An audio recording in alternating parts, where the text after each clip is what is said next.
받았던 그런 사람들 가운데 네 번째로 남은 자라는 주제를 가지고 세 사람을 살펴보려고 합니다. 목자들, 그리고 시므몬과 안나 여선지자.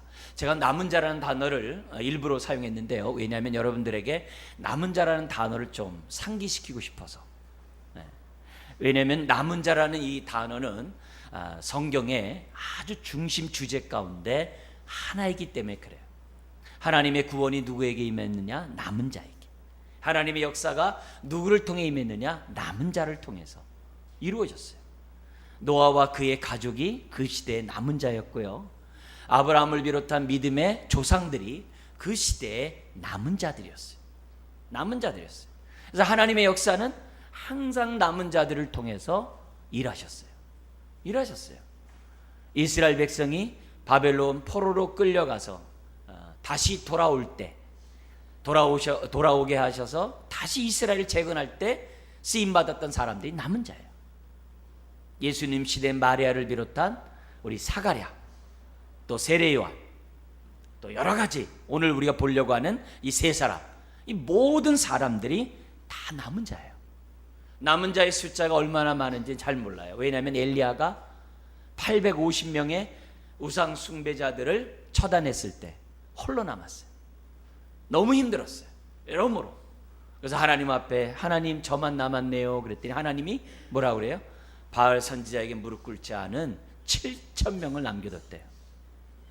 로마서에 보면은 남은 자의 숫자가 얼마나 많은지, 이방인의 충만한 숫자가 차기까지 하나님께서 이방인들에게 은혜를 베푸신다고 그래요. 그런 의미에서 오늘 저와 여러분들이 신앙생활하는 이유가 뭐냐? 이 시대의 남은 자가 되어서 하나님 앞에 쓰임받기 위해서 신앙생활 한다는 거죠. 그런 의미에서 제가 일부러 오늘 남은 자라는 주제를 잡은 거고, 오늘 이 말씀을 들으면서 하나님 앞에 그 시대의 남은 자였던 또 세 사람을 다시 한번 살펴보면서 저와 여러분들이 도전 받았으면 좋겠어요. 하나님, 오늘 2017년 우리가 남은 자로서 하나님의 은혜를 덧입기 원합니다. 하나님, 내가 쓰임받기를 원합니다. 오늘 세 사람이 도대체 어떤 사람들이었기에 예수님이 오실 때 쓰임받았는가 한번 좀 생각해 보면서 이 시대에 우리가 다시 한번 이들의 신앙을 본받기를 원합니다. 첫 번째 오늘 살펴볼 인물은 목자들. 그런데 이 목자는 어떤 목자냐면 베들레헴의 밤에 정말 자기의 양떼를 지키던 이 목자들에게 하나님의 영광이 임했어요. 하나님의 영광이 임했어요. 여러분, 예수님의 탄생 소식을 제일 먼저 보고 전한 사람이 목자였다는 것은요, 충격적이에요. 왜냐하면 그 당시에 목자는 비천한 자였고요, 그 시대에 주목받지 못했던 사람들이었고, 그 어떤 누구도 사람들이 존경하지 않았던, 또 바리새인의 입장에서 보면은 죄인들이었던 사람들이 목자였어요. 아주 낮고 천한 신분이 바로 목자였어요. 근데 예수님의 탄생 소식을 그 당시에 대제사장이나 또 바리새인이나 서기관이나 선지자들에게 처음 알리신 것이 아니라 가장 천한 목자에게 탄생 소식을 알리게 하셨다는 것은요, 충격적이에요. 여러분, 예수님의 부활의 첫 증인이 누굽니까? 베드로입니까? 사랑을 가장 많이 받았던 요한입니까? 아니죠. 7 귀신이 들려 한때 인생을 망가뜨렸던 비참한 삶을 살았던 막달라 마리아가 부활의 첫 증인이 돼요. 탄생의 첫 증인이 누가 되느냐? 오늘날로 말하면 루저 인생이라고 그러죠. 그 당시에 정말 비천했던 목자를 통해 하나님의 탄생을 전하게 하셨다는 이 자체는 오늘 우리들에게 시사하는 바가 너무 커요. 1장에서 마리아가 예수님을 잉태한 다음에 성령 충만한 가운데 하나님 앞에 찬양하죠. 그 찬양 가운데 이스라엘을 향한 그 찬양 내용의 핵심이 뭐였냐면 교만한 자를 낮추시고 겸손한 자를 높이신다는 거예요. 그게 마리아의 찬가의 아주 중요한 모습이에요. 그런 의미에서 오늘날 남들보다 좀 잘 살고 남들보다 좀 높은 지위에 있는 사람들은 정말 조심해야 돼요. 왜냐하면 그런 사람들은 갑질하기에 최적화된 환경을 살아가거든요. 그 자기가 갖고 있는 소유와 지위를 가지고 갑질을 하게 돼 있어요. 그게 인간의 그 교만함이에요. 그렇기 때문에 조금이라도 남들보다 돈을 갖고 있고 조금이라도 남들보다 높은 지위에 있다고 한다면 겸손하기를, 특별한 은혜를 구해야 돼요.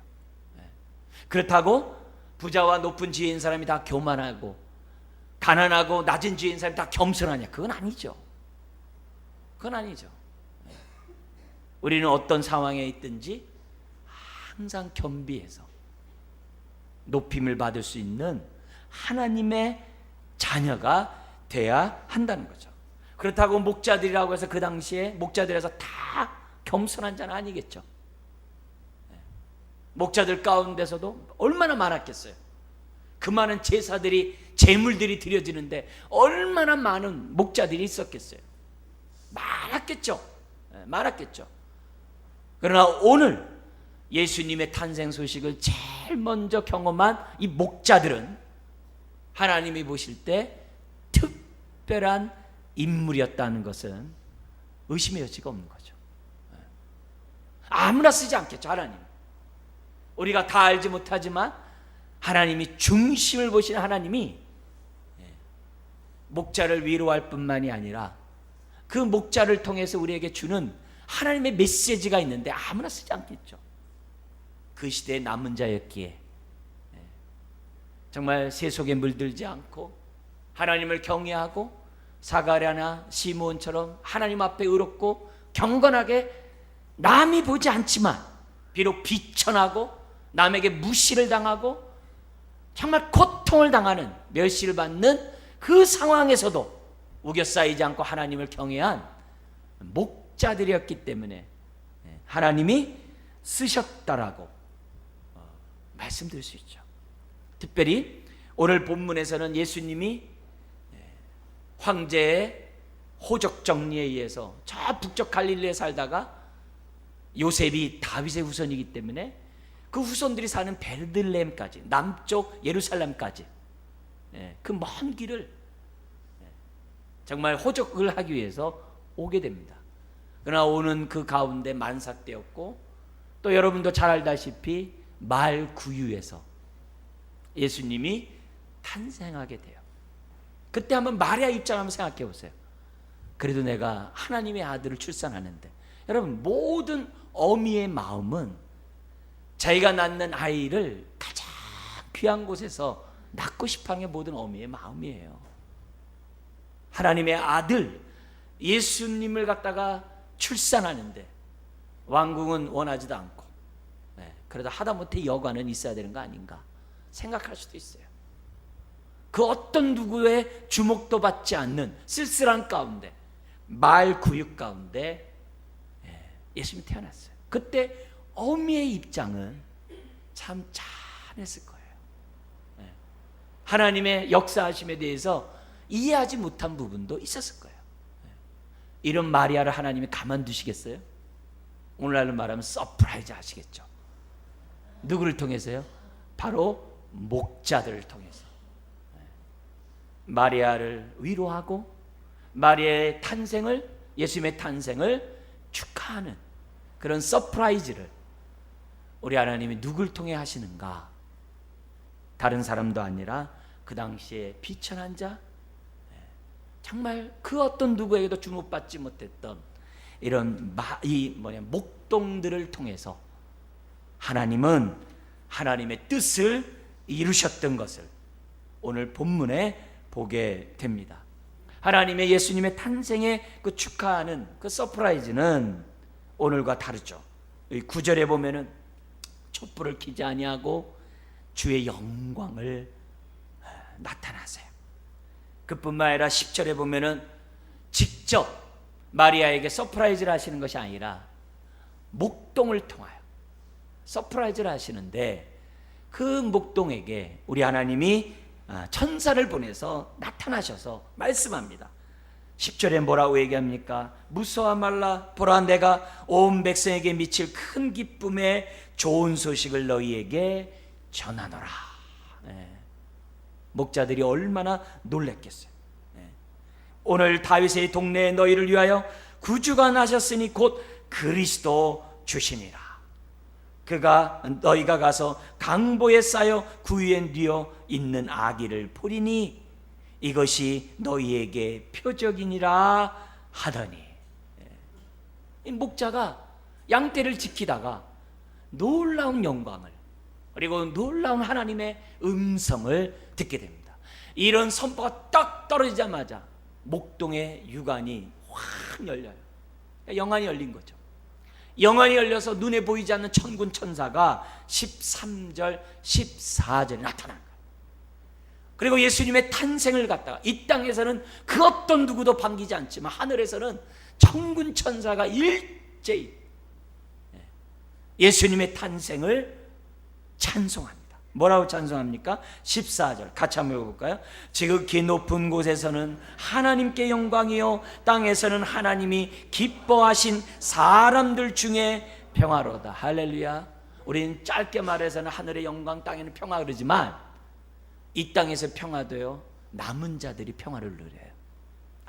아무나 예수님의 탄생을 기뻐하는 게 아니에요. 헤롯은 다 죽이려고 했잖아요. 하나님의 기뻐하신 사람들 중에 평화예요.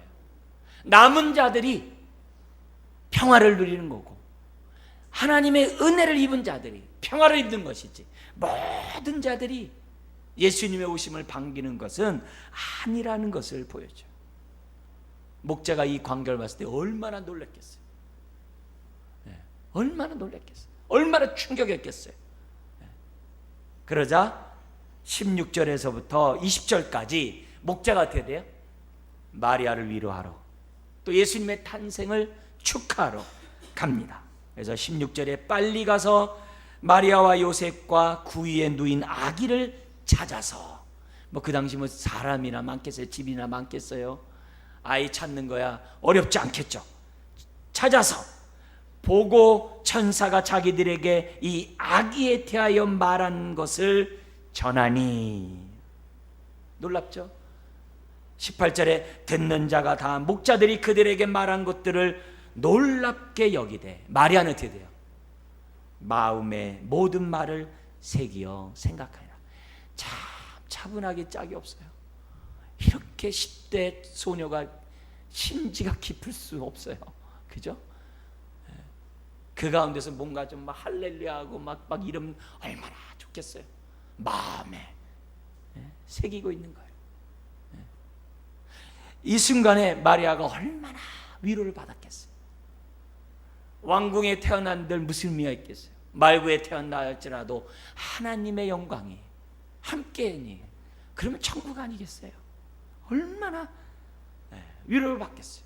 그리고 주변에 있는 사람들이 하나님께 영광 돌리겠어요. 그리고 목자들은 모든 영광을 하나님께 돌리고 가는 거예요. 여러분, 예수님의 탄생에 이렇게 쓰임받았던 이 목자들 아무나 했겠습니까? 아니라는 거죠. 그래서 이 목자가 누구냐라는 말이 참 많아요. 도대체 누굴까? 도대체 어떤 목자이기에 이런 은혜를 받을까? 그래서 막 학자들이 연구들을 많이 합니다. 저마다 성경에 정확히 나와 있지 않아요. 그러나 쓰임을 받은 남은 자이면 틀림없어요. 하나님의 마음에 합한 자이면 틀림없어요. 그래서 성경을 많이 찾는 가운데 그래도 아주 근접한 사람들이 등장을 해요. 그게 누구냐면은 그 당시에 구약에서부터 하나님 앞에 시대마다 남은 자로 쓰임받았던 가문이 있었어요. 가문이 있어요. 집안이 있었단 말이에요. 족속이 있었단 말이에요. 그게 누구냐면 레갑 족속이에요. 교회 다니신 지 얼마 안 된 분들은 레갑 족속, 그럼 머리가 아프실 거예요. 저건 또 뭐냐 그럴 수 있는데, 좀 교회 다니신 분들은 레갑 족속이란 말을 그래도 들어봤어요.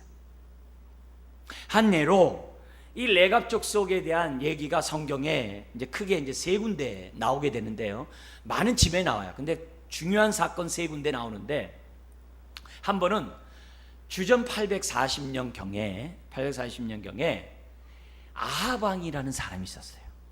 아합 왕 그러면 주일학교 다닌 우리 성도들은 알아요. 왜냐하면 바알 숭배자고 그렇게 우상 숭배를 하면서 하나님을 믿는 사람들을 갖다가 아주 처단했던 사람이 뭐냐면 이 아합 왕이에요. 근데 이 아합 왕의 우상 숭배와 그 우상 숭배자인 아합의 그 자손들을 갖다 멸절하는 종교 개혁이 이루어져요. 그때가 어느 왕이냐면 예후 왕이에요. 예후 왕. 주전 840년경에 예후 왕이 있어요. 이 예후 왕이 우상 숭배자하고 아합 왕의 후손을 처단하는데, 예후가 누구랑 하느냐? 레갑 족속과 함께해요. 그래서 이 레갑 족속이 뭐냐면은 그런 사람을 처단하는데 앞장을 서요. 그러니까 그만큼 그 시대에 쓰임 받았던 사람이 바로 이 레갑 족속이에요. 그 당시에 이름이 여호나답이고, 다른 데서는 요나답이라는 표현으로 그 사람 인물을 사용합니다. 그리고 나서 250년이 지나요.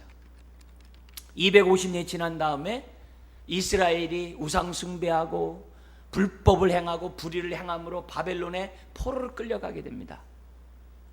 바벨론의 포로로 끌려가는 그 상황이 벌어져요. 그 상황이 벌어졌을 때 이 레갑 족속이 또 등장을 해요. 근데 레갑 족속이 이제는 언제 등장하냐면은 바벨론 포로로 끌려가기 전에 이스라엘 백성에게 하나님이 긍휼을 베풀어 주셔서 요시야 왕이라는 사람을 세워요. 그래서 이 요시야가 종교개혁을 단행해가지고 우상숭배를 없애고 250년 만에 또 우상숭배가 막 팽배한 거예요. 불의와 불법이 또 이스라엘 안에 남유다에 팽배한 거예요. 그러니까 멸망하죠. 근데 멸망하기 전에 은혜를 베풀어요. 그래서 요시야 왕의 은혜를 베푸는데 누구랑 하느냐? 레갑 족속과 함께해요. 그때 근데 그 요시야 왕 때 그 주일학교 때 은혜를 받은 사람이 누구냐면 다니엘하고 에스겔이에요. 그래서 주일학교 때 은혜를 받고 우리 복음의 바톤 타치를 딱 받은 다음에 이번 여름 성경의 주제처럼 받고, 그들이 뭐예요? 나중에 10대 포로로 끌려갔을 때 하나님의 위대한 역사를 일으키게 됩니다. 그때 또 누가 등장하냐면 요시야 종교개혁 때 레갑 사람이 등장하게 돼요. 그때 하나님이 그 당시에 활동했던 선지자가 예레미야인데, 예레미야에게 하나님이 말해요. 레갑 족속을 한번 시험해봐라 그래요. 뭘 시험하느냐? 한번 포도주를 줘놓고 그들이 먹나 안 먹나 시험해보라는 거예요. 그 당시 포도주는 뭐예요? 오늘 냉수와 같단 말이에요. 우리나라로 말하면 냉수와 같단 말이에요. 중동에서는 포도주가 아주 자연스러운 음료란 말이에요. 근데 포도주를 놓고 한번 시험해보라는 거예요. 그래서 레갑 족속들을 다 모아놓고 예레미야 선지자가 딱 시험을 했는데, 그때 레갑 족속이 이런 말을 해요. 무슨 말이냐면 우리는 포도주 입에도 되지 않습니다 그래요. 왜냐하면 구약의 나실인들, 구별된 자들, 이런 사람들은, 삼손을 비롯한 구별된 사람들은 다 포도주를 입에 대지 않았어요. 남은 자의 삶을 살고자 자기네들이 세상 것들을 절제하며 살았어요. 근데 이 레갑 족속이 얘기하는 거예요. 예레미야에게 우린 포도주 먹지 않습니다. 왜 먹지 않느냐? 250년 전에 우리 조상 요나답이 우리에게 명령하기를 너희는 영원토록 포도주 마시지 말고 집을 짓지도 말고 농사도 짓지 말고 포도원도 경작하지 말고 광야 장막에서 짐승 치면서 살라 그랬어요. 그러면 너희의 생명이 길리라 이렇게 얘기를 했어요. 그래서 250년 동안 그 후손이 자기 조상이 한 말을 지키면서 신앙의 절기를 지키면서 사는 거예요. 자, 그러자 바빌론 왕이 공격을 해가지고 이스라엘을 갖다가 쑥대밭을 맡깁니다. 성전에 있는 모든 보물 다 가져가요. 그리고 성전 보물만 가져간 게 아니라 이 느부갓네살 이 바벨론 왕이 누구를 데려가냐면은 유대 땅에 있는 뭔가 지식 있고 능력 있고 뭔가 이게 대장장이 뭔가 할 수 있는 사람들은 다 끌고 가고 누굴 남겨두냐면 성경에 보면은 열왕기하 24장에 이렇게 얘기를 해요. 비천한 자 외에는 다 끌고 갔다 그래요. 비천한 자. 비천한 자는 다 끌고, 그 외에는 다 끌고 갔다. 다시 말하면 레갑 족속과 같은 비천한 자는 왜 광야에서 짐승 키우고 사니까 데려가지 않고 다 끌고 갔다는 거예요. 그러자 이 레갑 족속의 성경에 보면은 황폐한 예루살렘에 광야에서 살던 레갑 족속이 예루살렘에 들어와서 삽니다. 황폐한 그 예루살렘에 들어와서 아무도 없으니까 그들이 예루살렘을 지키면서 그 오랜 고초를 다 겪습니다. 그러다가 하나님의 은혜 가운데 150년이 지난 다음에 이스라엘이 3차 귀환을 해요. 그래서 느헤미야에 의해서 성벽이 다시 재건되는 역사가 이루어집니다. 150년 후에 그때 레갑 족속이 또 등장해. 성경에 뭐라고 등장하냐면 레갑 족속이 뭐냐면 분문, 북이 아니라 분문 레갑의 아들, 분문을 레갑의 아들 마기야가 중수하더라 그래. 이 분이 뭐냐면 똥이에요. 똥. 예루살렘 성에서 오물이 나가는 그 문이 분문이에요. 근데 그 분문 곁에 산 사람들이 누구냐면 레갑 족속이에요. 왜냐면 그 당시 성벽을 재건할 때 그 근처에 사는 사람들이 재건을 했거든요. 레갑 족속이 오물이 나가는 그 지역에 산 거예요.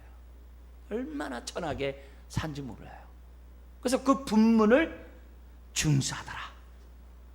그러니까 성경에 처음 등장하는 아합 시대에서부터 얼마예요? 400년 동안 신앙의 절개를 지켰던 사람들이 레갑 족속이에요.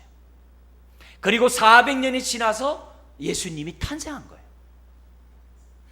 그러니까 요 레갑 족속은 예루살렘하고 베들레헴 그 중간에 살았어요.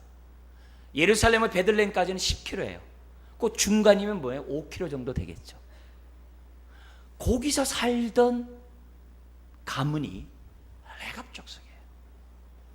그래서 일치하는 게 뭐냐면 정확하게 성경 얘기하지 않습니다. 그러나 이 레갑 족속이 마리아의 탄생 때 가장 먼저 그 소식을 정말 전했던 그 인물이 레갑 족속이 아니라고 학자들이 이제 해석을 하는 거예요. 만약에 그렇다면 오늘 정말 예수님의 탄생의 첫 증인으로서 쓰임받았던 이 목동 얼마나 부럽습니까? 부러우면 우리가 그들처럼 살아야 한다는 거죠. 이 시대도 마찬가지예요. 정말 남들에게 주목받지 못하고 마리아처럼 비천한 처지에 놓여있다 할지라도 우겨싸이지 않고 예수님의 재림을 기대하면서 내가 오늘 하나님 앞에 쓰임받고자 우리들이 신실하게 살아간다면 중심을 보시는 그 하나님께서, 우리 하나님께서 여기 목자를 사용하시듯 오늘 저와 여러분들을 사용하지 않겠냐 이거예요. 이 시대의 남은 자로서의 우리가 살아갈 때 하나님이 얼마나 우리를 위로하겠냐 이게. 그래서 이 레갑 족속이 그 후대 얼마나 뼈대에 있는 믿음의 가문으로 자긍심을 가지고 하나님을 높였겠어요. 두 번째 우리가 살펴볼 그 시대의 남은 자는 시므온입니다. 25절 26절 같이 한번 읽겠습니다. 예루살렘에 시므온이라 하는 사람이 있으니 이 사람은 의롭고 경건하여 이스라엘의 위로를 기다리는 자라. 성령이 그 위에 계시더라. 그가 주의 그리스도를 보기 전에는 죽지 아니하리라 하는 성령의 지시를 받았더니, 여기 보면 시므온이라는 또 다른 남은 자가 나옵니다. 그는 하나님 앞에 의롭고 경건한 자고 하나님의 이스라엘의 위로를 기다린다. 이스라엘 위로를 기다리는 건 뭐냐? 메시아를 기다린다 이 말이에요. 메시아를 기다린다 이게. 메시아를 기다리고 있었어요. 그리고 성령이 함께 했어요. 그에게 사명이 하나 주어졌어요. 무슨 사명이에요? 그리스도를 보기 전에는 죽지 않겠다.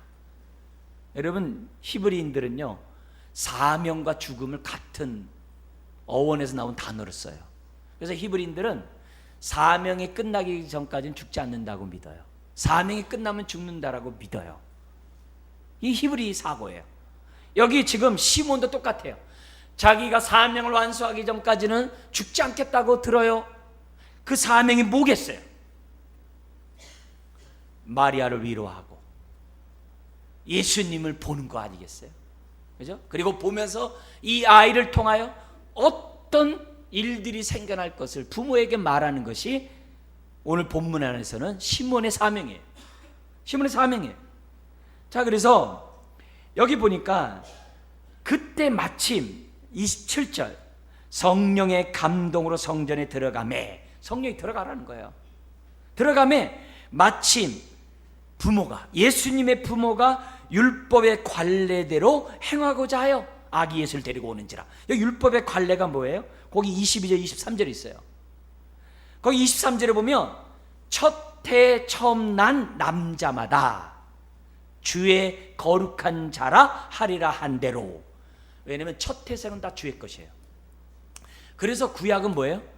레위 사람이 대신 하나님을 섬겨요. 그래서 첫 태생은 항상 어떻게 돼요? 하나님의 은혜로 덤으로 사는 사람들이에요. 예수님도 첫 태생이었어요. 그러니까 뭐예요? 하나님 거잖아요. 그러니까 하나님 앞에 뭐예요?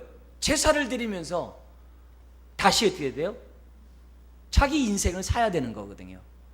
근데 마리아가 얼마나 가난했던지 24절에 보면 극빈자들이 드리는 제사, 산비둘기 한 쌍이나 어린 집비둘기 둘로, 아주 어떤 양염소 잡는 게 아니에요. 아주 가난하기 때문에 최소한의 제물을 드리러 온 거예요. 그게 바로 율법의 관례대로 들어온 거예요. 관례 들어온 거예요.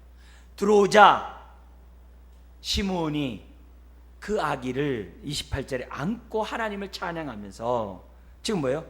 고백을 합니다. 그죠? 30절 내 눈이 주의 구원을 보았사오니, 31절 이는 만민 앞에 예비한 것이요, 32절 이방을 비추는 빛이요 주의 백성 이스라엘의 영광이니라. 예수님이 이스라엘의 구원만이 아니라 만민, 오늘 저와 여러분들을 위해 오셨다라고 시므온이 성령 충만한 가운데 외친 거야. 하나님을 높여요. 그리고 나서 33절 이 얘기를 들었던 부모가 놀래요. 놀라자 시므온이 그 부모에게, 특별히 마리아에게 단단히 마음을 준비시켜요. 예수님이 이렇게 죽을 것이니 그 너의 마음의 칼이 네 마음을 찌르는 고통을 당하겠지만 너 감당해야 된다고 그 사명을 딱 전달해요. 그게 34절 35절 같이 한번 읽겠습니다. 시몬이 그들에게 축복하고 그의 어머니 마리아에게 말하여 이르되 보라, 이는 이스라엘 중 많은 사람을 패하거나 흥하게 하며 비방을 받는 표적이 되기 위하여 세움을 받았고 또 칼이 내 마음을 찌르듯 하리니 이는 여러 사람의 마음의 생각을 드러내려 함이니라 하더라. 그래서 마리아의 마음을 단디 정말 무장시키는 거죠. 무장시키는 거죠. 네? 여러분, 우리가 이 미켈란젤로의 그 피에타 우리 큰 조각상 있잖아요. 마리아가 십자가에서 이제 죽고 이제 내려온 예수님을 안고 있는 그 상 있잖아요. 그 슬픔에 대한 그 상, 그걸 이제 연상해야 하는 그런 장면이 오늘 이제 본문이에요. 자, 여기서 우리가 주목해야 될 것은 시몬이에요. 그가 어떤 인생을 살았는지는 우리 성경에 나와 있는 것 외에는 잘 없어요. 그렇지만 그 시대에 정말 그 또한 하나님 앞에 쓰임받은 남은 자였다는 거죠. 그렇다면 이 사람이 갖고 있는 신앙 가운데 우리가 본받을 게 뭐예요? 여기 보면 이스라엘의 위로를 기다린 이 사람이라는 이 말씀에 우리가 어떻게 주목해야 돼요. 오늘도 하나님 앞에 신앙생활 잘하고 나름대로 의롭고 경건하게 살아가는 성도들 참 많아요. 그런데 하나님의 구원을 사모하고 주님의 재림을 사모하면서 살아가는 성도들은 그렇게 많지 않아요. 그런 의미에서 이 시므온은 많은 사람들이 주님의 메시아를 기대했겠죠. 그렇지만 이 시므온은 남달랐다는 것을 우리들에게 보여줘요. 그렇다면 오늘도 우리가 시므온처럼 주님의 재림을 사모하면서 기다린다면,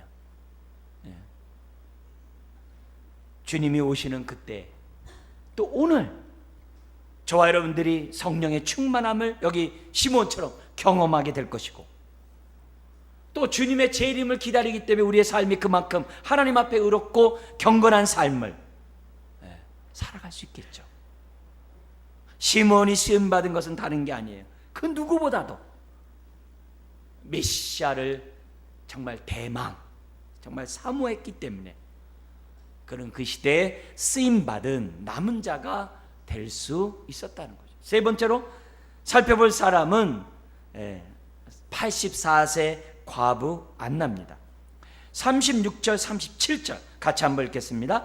또 아셀 지파 바누엘의 딸 안나라 하는 선지자가 있어 나이가 매우 많았더라. 그가 결혼한 후 7해 동안 남편과 함께 살다가 과부가 되고 84세가 되었더라. 이 사람이 성전을 떠나지 아니하고 주야로 금식하며 기도함으로 섬기더니, 우리 교인들의 많은 분들이 여기에 해당되는 분들이라 생각하는데, 결혼하고 7년 남편 살다가 혼자가 돼가지고 84세가 돼요. 그 시대 84세면 오늘날 100세가 넘었겠죠. 그죠? 오늘 여기 혼자 된 분들에 대한 하나님의 음성을 이 시간 듣기 바라요. 왜 혼자 되게 하셨는가? 왜 혼자 되게 하셨는가? 오늘 이 안나의 이 모습을 우리가 다 본받았으면 좋겠어요. 이 사람이 쓰임받았던 이유가 나오네요. 뭡니까? 37절에 이 사람이 성전을 떠나지 아니하고, 성전 중심의 신앙을 가졌어요. 성전을 떠나지 아니하고 주야로 금식하며 기도함으로 섬기더니, 우리가 여러 가지 직분을 가지고 섬길 수 있어요. 그러나 중보 기도하면서도 섬길 수 있다는 것을 가르쳐 주죠. 특별히 소망가라, 또 우리 혼자 된 분들, 이 중보 기도로 섬기는 사명을 붙잡으시기를 주의 이름 축원합니다. 여러분, 기도로 섬기는 것 하나님이 다 보고 있는 거죠. 그럼 그 당시에 금식하며 기도를 섬기는 사람, 이 사람 한 사람이었겠어요? 아니겠죠. 그러나 남달랐겠죠. 남달랐겠죠. 혼자 되어 얼마나 힘들겠어요. 그렇지만 성전을 떠나지 아니하고 주야로 금식하며 섬기다가 하나님의 은혜를 체험한 거예요. 여러분, 시므온은 성령의 인도를 받아서 성전에 들어와 가지고 예수님을 봤어요. 근데 이 안나는 뭐예요? 성전을 떠나지 않고 하나님을 섬기다가 예수님을 본 거예요. 그러니까 두 가지 종류가 있는 거예요. 신앙생활도 뭐 어떤 분은 성령 받아가지고 막 뜨거운 사람이 있는 반면에 어떤 사람도 돼요? 꾸준히 하나님을 섬기면서 하나님을 높이는 사람들이 있어요. 다 똑같은 거예요. 하나님 보실 때.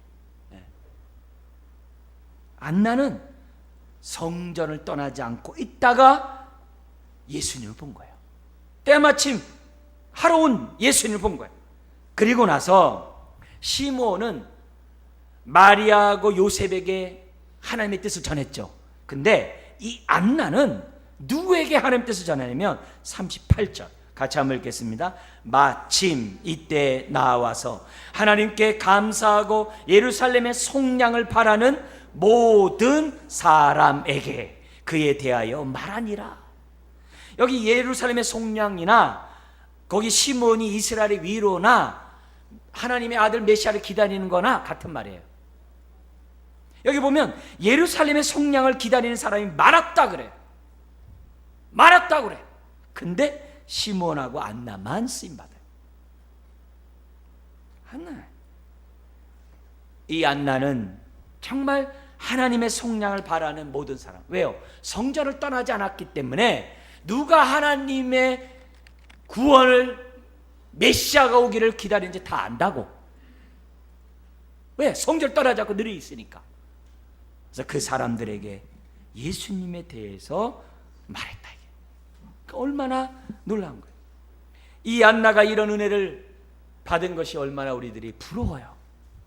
부러우면 우리가 어떻게 해야 될까요? 안나처럼 성전을 떠나지 않고 주야로 금식하며 기도함으로 섬기는 이 하나님을 경외하는 이 신앙을 저와 여러분들이 본받아야만 한다는 거죠. 여러분, 신앙은 은혜로 해요. 근데 은혜를 받으면 사가랴처럼 할 수 있고요, 마리아처럼 할 수 있고요, 여기 목자같이 할 수 있고요, 비천한 가운데서 우겨싸이지 않을 수 있고요, 시므온처럼 할 수 있고요, 안나처럼 할 수 있어요. 저마다 다양한 모습으로 신앙생활 할 수 있어요. 중요한 것은 예수님 때나 지금이나 세상은 여전히 하나님의 공의가 필요해요. 하나님의 긍휼함이 필요해요. 세상은 여전히 공의가 사라지고 부도덕이 판을 치고 있어요. 흔히 말하는 갑질이 판을 치고 있어요. 세상이 불공평해. 불공평해. 그리고 사람들이 여전히 들여 자신의 탐욕 가운데 살아가요. 그리고 미래에 대한 불안 가운데 두려우며 살아가요. 그리고 막 TV 광고에서는 우리의 탐욕을 자꾸 자극하고 미래의 불안함을 자꾸 자극해서 뭐라 그래? 카드 쓰래요. 막 쓰래요.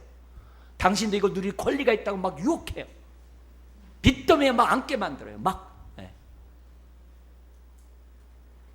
똑같은 세상이에요. 이럴 때 오늘 우리들은 어떻게 살아야 되는가? 여기 목자같이 레갑족속같이 모든 것을 포기하고 정말 하나님을 섬길 것인가? 세속에 물들지 않도록 할 건가? 아니면 정말 시몬처럼 하나님의 위로를 간절히 기다리면서 성령 충만한 인도 가운데 살기 원하는가?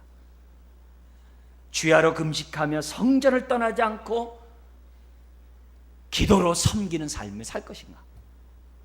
오늘 우리들이 선택해야 합니다. 나는 어디에 살 것인가? 남은 자로 주님을 맞이할 것인가? 아니면 그냥 주님을 맞이할 것인가? 이 시간 다시 한번 생각하는 저와 여러분 되기를 주 여러분 축원합니다. 기도하겠습니다.